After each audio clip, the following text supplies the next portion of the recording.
Hanya kami bertiga di sana, aku, Lek John, dan Ustadz. Mau pulang naik apa? Kata Ustadz. Mobil, kataku. Balik meneh nang mobilmuku. Wis mending ora. Balik lagi ke mobilku. Sudah lebih baik. Tidak, kata Lek John. Terus balik numpak opo? Terus kembali naik apa? Kataku. Bis, kata Lek John. Nunggu anak saya saja, nanti biar diantar ke jalan raya, kata Ustadz. Sembari menunggu jemputan dari anak Pak Ustadz, beliau bercerita tentang kejadian yang menimpa kami. Beliau sangat paham dengan hal yang terjadi padaku dan Lek John. Beliau bernama Ustadz Gofur, berumur 52 tahun, biasa dipanggil oleh warga kampung sini dengan sebutan Lek Pur. Beliau memiliki anak satu laki-laki bernama Abdurrahman. Rahman nama panggilannya. Istri beliau meninggal secara tak wajar. Beliau pun masih berurusan dengan polisi sini. Beliau dan Rahman membantu polisi menyelesaikan penyelidikan terkait kematian tak wajar istrinya dengan dugaan pembunuhan. Anakku melarangku bercerita ini kepada orang lain, namun aku percaya kepada kalian. Kalian melihat luka dan trauma kalian. Pasti kalian mengerti tentang ini, kata Pak Ustadz. Sebaiknya kalian pulang dulu ke tempat tinggal kalian di kota. Mengenai desa ini lebih baik kalian pikirkan lagi. Nanti mobil kalian, nanti biar urus sama Rahman, kata Pak Ustadz. Kami percaya dengan perkataannya, terlebih suasana hati dan pikiran kami sedang tidak baik. Kami telah tentang semua hal desa ini. Keinginan kami hanya kembali ke kota. Lek John sudah mengikhlaskan surat tanahnya, mobilnya yang mungkin ia mengambilnya suatu hari. Ia tampak tak bersemangat. Aku pengen balik, Ren. Aku pengen kembali, Ren. Ayo numpak bis. Ayo naik bis, kata Lek John. Aku hanya mencoba mengembalikan suasana hatinya yang kacau. Sepakat, kami kembali ke kota. Anak Pak Ustadz pun datang menaiki motor CB 100-nya. Motor yang tampak garang, suara yang menggema menggelegar di tengah kesepian dan heningnya suasana desa. Rahmat diberi pesan oleh Pak Ustadz untuk mengantar kami sampai di jalan raya besar untuk menunggu bis malam lewat. Jalan raya besar memiliki banyak bis ketika malam. Kami bertiga pun naik motor, berdempetan, nasib baik jok motor muat. Walau Lek John harus menahan napas karena perutnya tak mengembang. Wetengmu lo Lek, koyak wong meteng. Perutmu lo Lek, seperti orang hamil, kataku.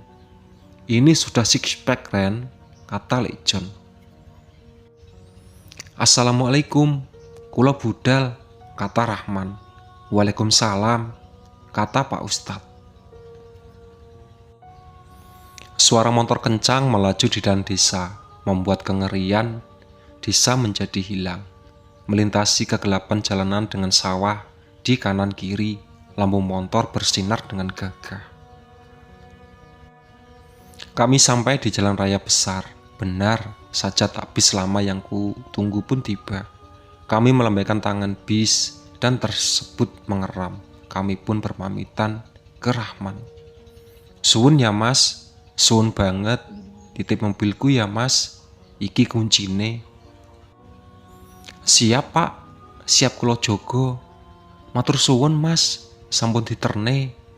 Terima kasih mas, sudah diantar, kataku. Siap mas, hati-hati mas. Kami pun naik ke dalam bis. Dari atap bis kami melihat Rahman melambaikan tangan, lalu kembali dengan motornya. Kembali masuk ke desa. Sementara Lek John langsung tertidur setelah mendapatkan tempat duduk di bis malam ini.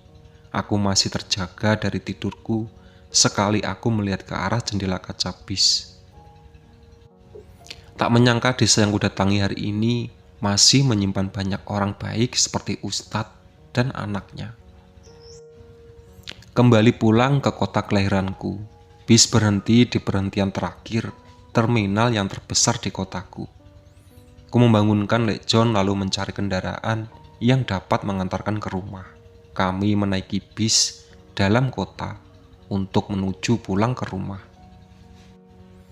Di tengah perjalanan, aku dan Lek John sama sekali tak tenang dengan suasana ini. Apa mungkin hari sudah larut hingga kami pun mulai resah dan tak karuan. Lek John pun berpindah-pindah tempat duduk, mulai dari tempat belakang, sekarang berada di tempat kursi terdepan. Kini bis sudah tiba di halte. Aku pun berjalan di jalan komplekku. Memang rumah ini tergolong berada di daerah yang sepi. Jalan di sini sangat ramai, namun motor dan mobil saja yang lewat. Jarang truk dan kendaraan besar lewat sini, walaupun malam masih ramai. Ku melihat seorang yang kukenal turun dari bis. Kota yang sama denganku. Pikiranku semakin kacau tak karuan ketika melihat seorang yang pernah kutemui di sekolah dulu. Ia adalah mantan kekasihku dulu. Kami dulu pernah bersama melewati hal-hal yang tak mudah. Suka duka kita lalui, namun jujur perasaanku untuk menghilangkan rasa ini belum bisa hilang sepenuhnya. Presentasi move on ini pun belum sepenuhnya ketika melihatnya kembali. Ia melambaikan tangan lalu menghampiriku.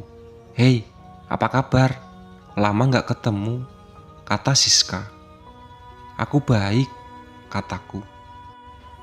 "Kamu dari mana? Kok turun dari bis kota?" kata Siska. "Dari desa," kataku.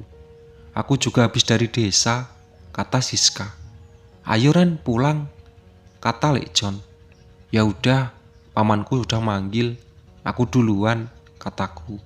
"Tunggu dulu Ren," kata Siska. "Kenapa?"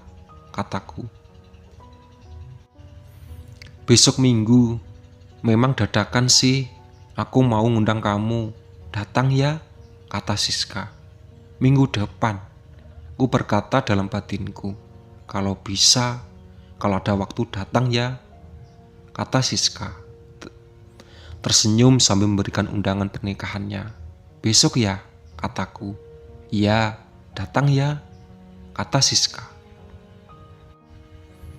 Aku pun berlalu menuju Lek John yang sudah menunggu. Kejadian hari ini kemarin belum menghilang dari kepalaku. Isi kepalaku seakan ingin meledak-ledak karena banyak hal mentalku yang sedang tidak baik-baik saja.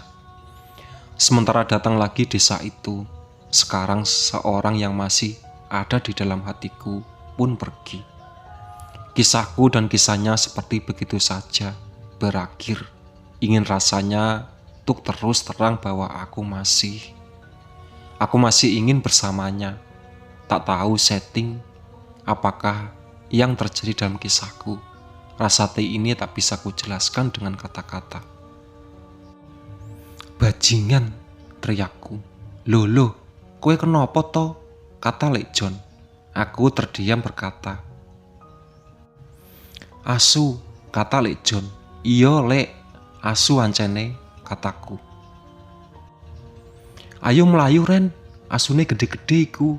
Cepet, Ren kok dicokot mati kowe. Melayu Ren," kata Lek John. Ku tertawa melihat tingkah Lek John. Sekedar menghibur, aku tertawa lepas sambil berlari karena 2 ekor anjing besar lari mengejar kami berdua.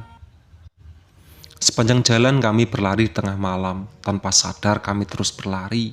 Anjing tersebut tak lagi nampak mengejar. Kami kembali berjalan normal dan santai. Lek John yang tampak kelelahan berlari masuk ke dalam rumah lebih dulu. Memang rasanya sangat melelahkan. Bahkan luka pun masih terasa sakit dan bekas pukulan tadi. Masuk ke dalam kamar yang biasa ku tempati sedari kecil dulu, tak ada tempat seindah kamarku. Karena saat kecil dulu, ku masih sering berada di kamar. Rumah ini dulunya sangat ramai, kini hanya tersisa aku dan Lek John. Ayah, ibu, dan istri Lek John pun sudah tiada. Mulai dari saat itu, Lek John yang merawatku sampai sekarang ini. Itulah sahabat cerita dari Tumbal Pesugihan Desa Jagal. Ditunggu part selanjutnya. Oke.